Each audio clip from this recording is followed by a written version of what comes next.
Hello, this is Ron Paul with your weekly update for August 29th.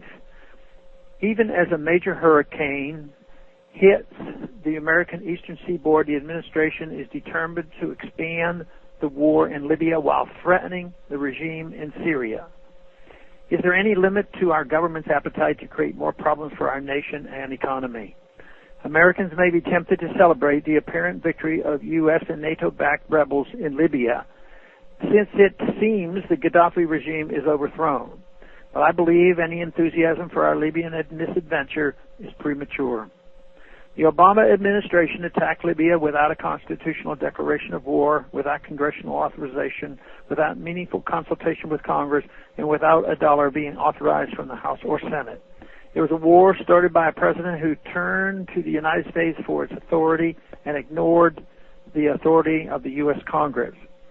Are we better off as a nation by ignoring and debasing our Constitution? Are we better off having spent more than $1 billion attacking a country thousands of miles away that had not threatened us? Are we more financially sound having expanded the empire to include yet another protectorate and probable long-term military occupation? Are we more admired throughout the world for getting involved in yet another war? Still, many will claim that getting rid of Libyan ruler Gaddafi was worth it. They will say that the ends justify the means. As the civilian toll from NATO bombs adds up in a war started under the guise of protecting a civilian population, even the initial argument for intervention is ridiculous. We should not forget that there were no massacres taking place in Libya before the NATO attack. The attack was dubbed a prevented humanitarian intervention, but as soon as NATO planes started bombing, civilians started dying.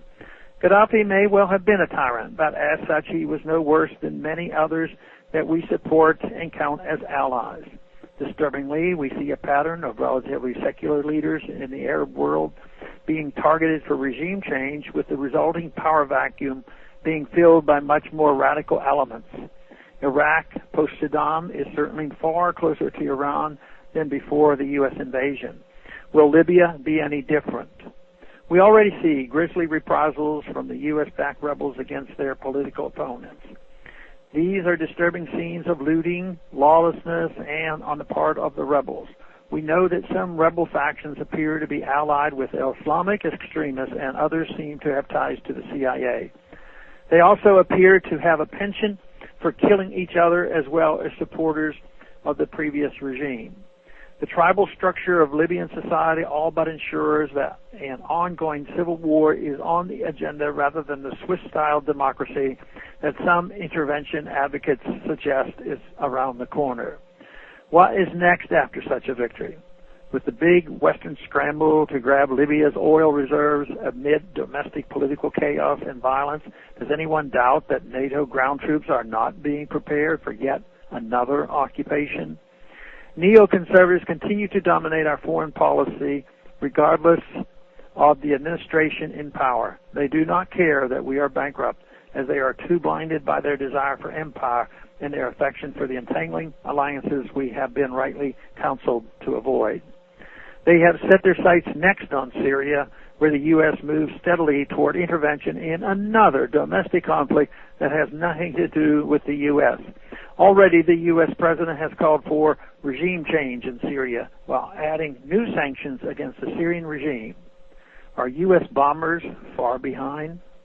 Thanks for calling this update. The new update is placed on this number, 888-322-1414, every Monday. The text can be found on my website, www.house.gov/Paul, under the heading Texas Straight Talk.